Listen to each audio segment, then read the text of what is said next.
पूर्व मेयर देवेंद्र भड़ाना आज हमारे साथ हैं और आज पहली बार ऐसा लगा जब गांव की पंचायत हुई, गांव अनंगपुर की महापंचायत हुई, कि देवेंद्र भड़ाना चाहते हैं, उन्होंने पहले भी हालांकि वो कह चुके हैं कि जिस दिन गांव अनंगपुर पर कोई आंच आएगी तो सबसे पहले मैं खड़ा नजर आऊंगा।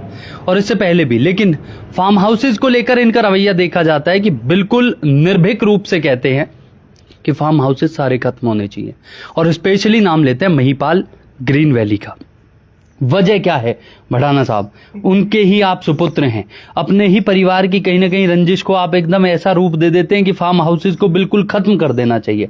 क्या सोचते हैं, क्या विचार है बेसिकली? देखिए शर्मा जी, मैं आपको एक बात बताऊं जी कि आपने एक ही वैली का नाम लिया, महिपाल ग्रीन वैली, जबकि इसमें मैं जन्नत वैली का भी नाम लेता रहता हूं। जी।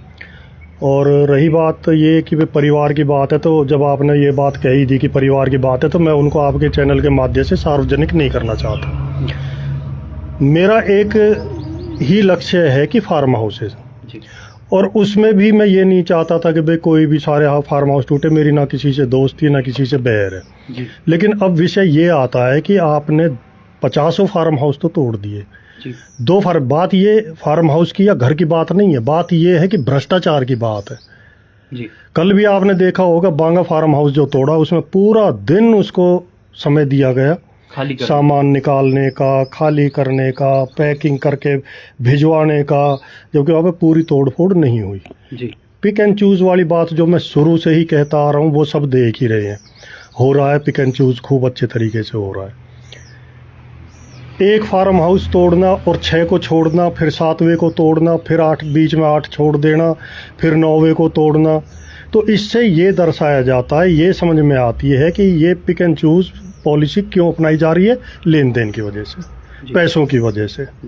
जिन्होंने पैसे दे दिए उनको मौका भी दिया जा रहा है। अभी आप देखेंगे ज्ञानेंद्र, ये जो अपना महिपाल ग्रीन वैली है जिसका ओनर है ज्ञानेंद्र, ये हाई कोर्ट भी गए हैं। 3 दिन हो गए हाई कोर्ट से इनके याचिका जो इन्होंने स्टे के लिए दायर की थी वो खारिज हुए, वहाँ से ऑर्डर भी हो चुके हैं, लेकिन अभी तक मंत्रियों के, एमएलओ के, नेताओं के, अफसरों के, जो पहले अफसर रहे हैं, उनके भी कोई मौका नहीं दिया गया, सामान तक नहीं निकालने दिया गया। आपने देखा होगा एक प्रवीण कुमार जो हमारे यहाँ पहले डीसी रहे थे, अधिकारियों के हाथ जोड़ रहे हैं वो कि सामान तो निकाल लेने दो। उनको सामान तक निकालने का समय नहीं दे रहे हैं, और इनको हाई कोर्ट तक जाने का भी समय दे रहे हैं, सुप्रीम कोर्ट तक भी जाने का समय दे रहे हैं। तो क्या है ये? क्या है? रिश्वतखोरी तो है, पैसा ही तो है। और जो इन्होंने आउट ऑफ वे जा करके, कानून से बाहर जा करके इन्होंने जो महिपाल ग्रीन वैली को एनओसी दी थी, आप उसकी भाषा पढ़ना। एनओसी में ये कहाँ लिख करके दिया जाता है कि आप पे आगे कोई कार्रवाई नहीं होगी। एनओसी होती है कि भाई ठीक है, आपका ये क्षेत्र वन क्षेत्र से बाहर कर दिया, छुट्टी। ये लिखने की क्या जरूरत है कि आपके ऊपर फर्दर कोई कार्रवाई नहीं होगी।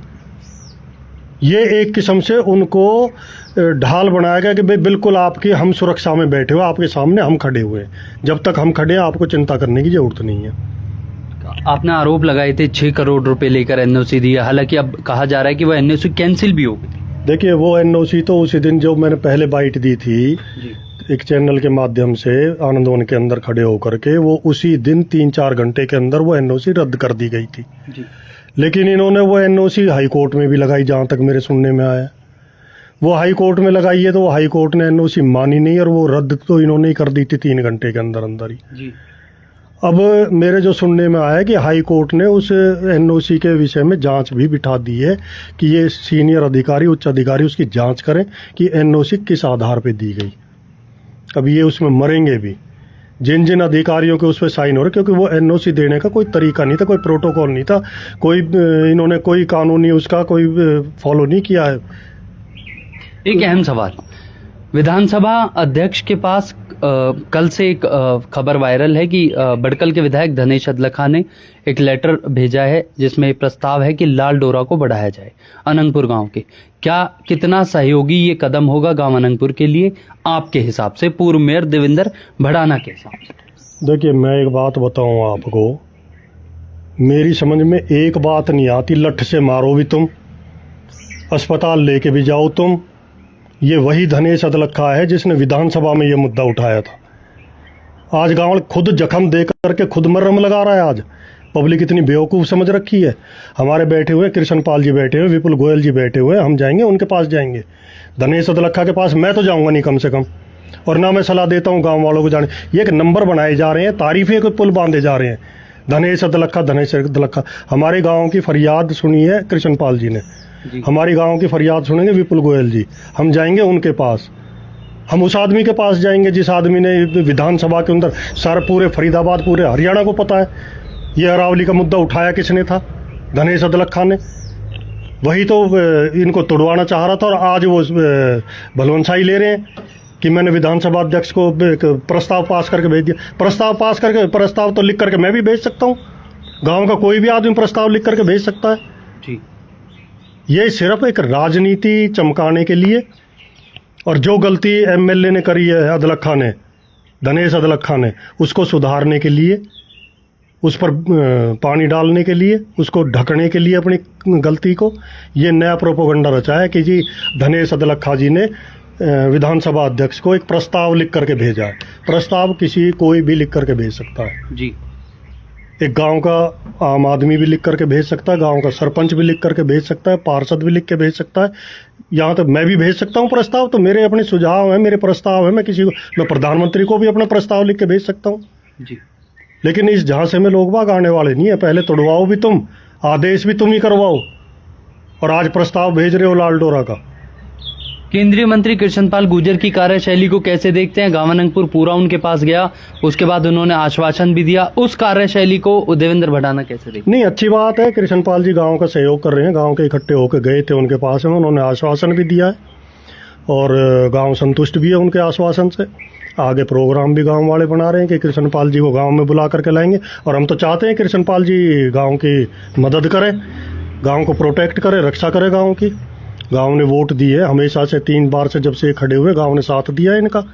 और खाली इसी गांव ने नहीं, अनंगपुर ने दिया है, लकड़पुर ने दिया है, मेवला ने भी दिया, अणखीर ने भी दिया है।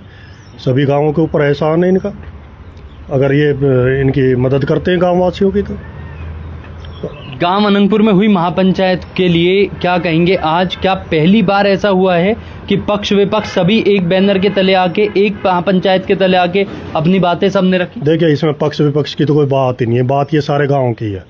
हमारे आपस में किसी से आपसी मतभेद हो सकते हैं, हम उन मतभेदों को छोड़ करके, भुला करके हमें एक मंच पे बैठना होगा, जैसे हम आज बैठे थे, और हम गाँव के साथ हैं।